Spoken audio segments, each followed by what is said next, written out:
Good morning. Ngasi pau ma da thengne ba ko Manipur da Senapati da snowfall da ne am thi phajai rojik ai view lam chure sam ka thaloji sigi Kangkhan thupagi wari do ai Kangkhan tok tinong de si sin magan da toge soidna di tor ke sina luiyo ko sina live ani mak tor ke rojik sam ko bi sam ka le ada aina ngang ke kakpa khogi Manipuri chilnaw sing na tawdo adu am ta hangam de ai kakpa chaluije pung ta makhai ni pan sai da ne ba hangam dre na ai di kakte adam ni na thi ko thi ba ado non Manipuri sing na hang ba sam ka phom do adu di ekta mi je dum chilla le me ba pung ni pan ai cha trem khai ni pan jai da adu na dum adu da kai pilot da na masini kitang khena ba khar di le khoi gina adum yung gi mateng ki ka loi tong na ra tawi lei ve ra moi gina nupi ge na loi ta ho ra ga moi thabok oin tholok ve ra kai da nom di khena ba khar di le Instagram da ma di YouTube ki comment section da me amna video handa ki toin thagalak tre ke do ge or ge na hang bira podo thank you so much ke shu thoi do budi tau de aina mat mamang gi video ma da aina mathang gi video da disi gi Kangkhan je thupchen be gi video ha pa ken ha lo adu do aina ngangai di commitment je na tor ga tok do me am handa ki di tor ge ne na si thup pangai ne phomung loi chen mangai ne du ga thagalak ke na du si video jo aina thabak su khar chin ba go matek me am compile tor ga sem ko video oi do ne du kam tieng je ge ba video namda bu kui re se eng se maman le po bazar le po dress se phajadra mo singkheng am bigi mai ko chu ga cha mana bane ko ko yong cha ji ne ka hai gre da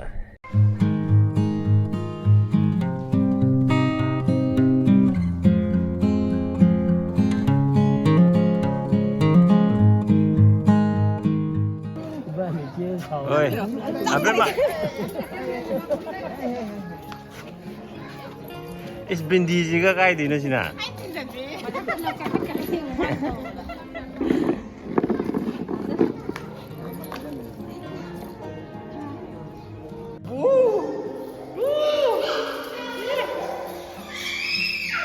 khale lange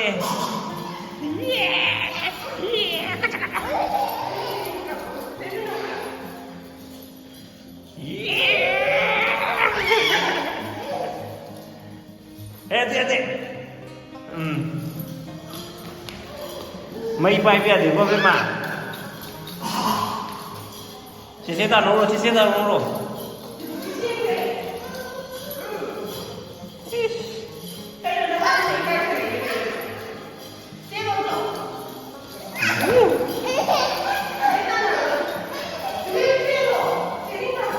Chị sẽ lột rồi.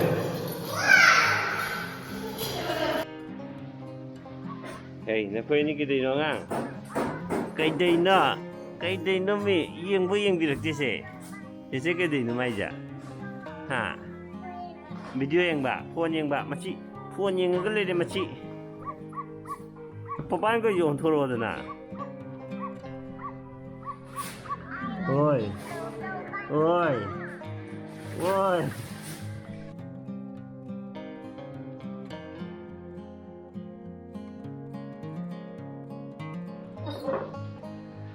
ai jo ham da si thupchen jam lai na khale ba aduga imanaba yoli ba imanab dun su jam lai bni ko pane hare ba ta sengna double bed ki jam lai le me do single bed ki jik chang loi double bed ki di ai ngasi video je tor roi ge single bed si gi hana tor ge aduga me aming minya si aina tok do mong ji da lai hen detail oina to haningi comment ha dum hai biro hojara ge nang oin tor ge ra be ma ha photo ge loi lok thori e ngo che aya Kari wow amma oi ni nang oi thupa ge ro se hai ju hai ro sina hai ju hai ro ya am mot le loi ta ra ni be me yare kum da ro lo shape se rectangle way ba sigi single is na aduga double is na square way ba dum yam lai ba ka first of this is the Kangkhan ji sien loi ba han singen bi ni moi ye phom yori ko di ba me an se loi lo thu pi ro ko ana loi singen bi ni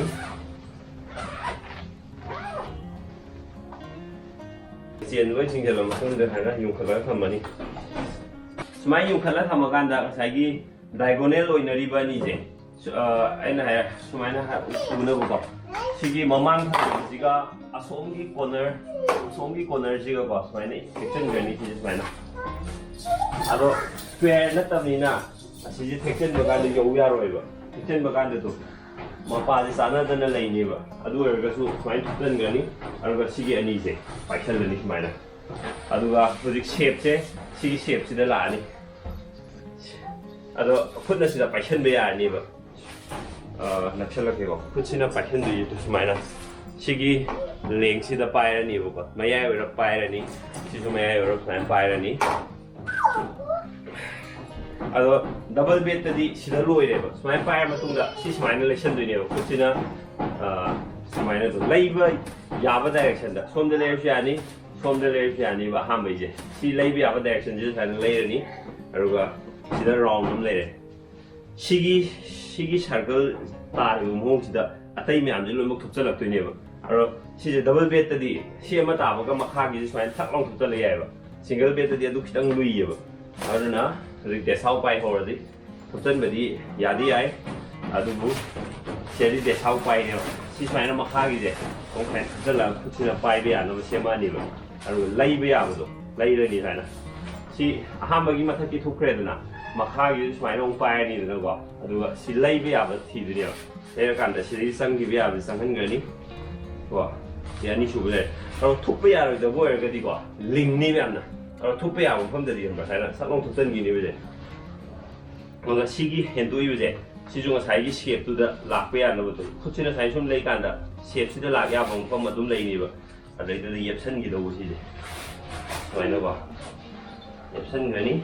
aro perfect ke no ina to budi single da di ai jung ngam de ba ke ni moi gi original thupa kun mai thupa di ngam de adubu sai gi box da hap chan na bo mong da ba si je si shape ta di kai na adjust to ni kai kitang adjust to bi ni ki je si lai re sigi hai si da bo thupa ga di akhoi gi ke no si da hap chan sal le ba moi gi box da hap chan sal le ba sumaina ni thup de je ado single gi wena di khara de sau pai khar sang e du paifam horok gi paifam du di ai nu je hai ba mong gi le ba kong ka thadu si ham be thujan ba du di khangani diagonal ani do samjan na ba hotna ni samjan be aroi si gi rectangle oi bani na ba arna sumaina da ai kan nak chal ga na ma ken da ki do sumaina diagonal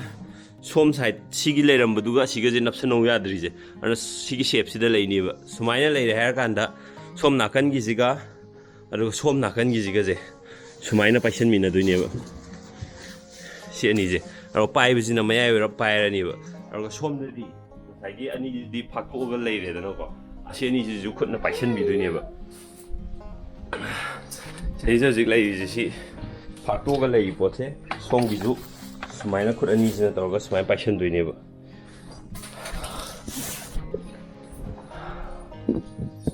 hojiki du maina sida paishan ani som ju paishan ani maya wer pairani aru ga laibe ya ba sumaina laibu ko som de laibe ya sumaina laiba laiba ganda laibi ani sigi shape se thai gi akhoi hapchan bam gi size tu do koine adjust to ni ko sumaina pixel ngi ja ni thaw thung ni sign adjust to ni adu tor matung na makha gi le hori ba sing ji makha gi hori ba sing jong han la ma ga makha gi jong han dai bi ba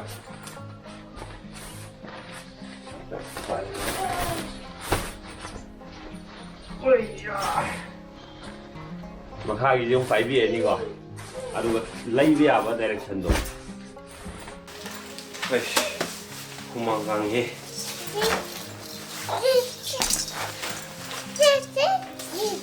oh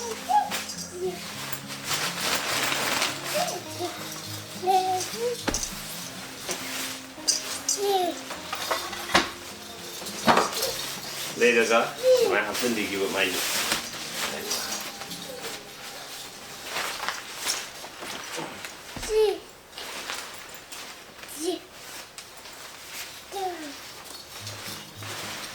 Thupchangani sumber laibe hauda basing je magi shape tu yengani aduga ijen di gi kan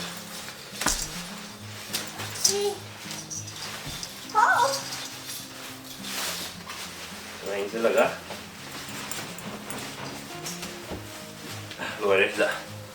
ꯁꯤꯅꯤ khitang aina double na live hele haise single dadi ngai shape se sidai na yadre ko adu thupchalle masini loire abe me ida yauri ji yauge ninga oh no bye bye toro bye hello bye am toro se abe me oh ngai am hairo bani to masini Kangkhan kamain Thupchangani haibdo yam live ni aro gyan ta do le ga du adum comment haibiro mathang amu ai haijarake aina ngamba aduga video mayamna thekna thagale handak thagat tabu ke dore na hangbiro ko do amukanna thank you so much bye bye orang jog haira yaw sida yaw bye bye bye bye bye bye ai ningai ore ningai yes ningai pagare ni video dia ore ningai pagare look koi bi bye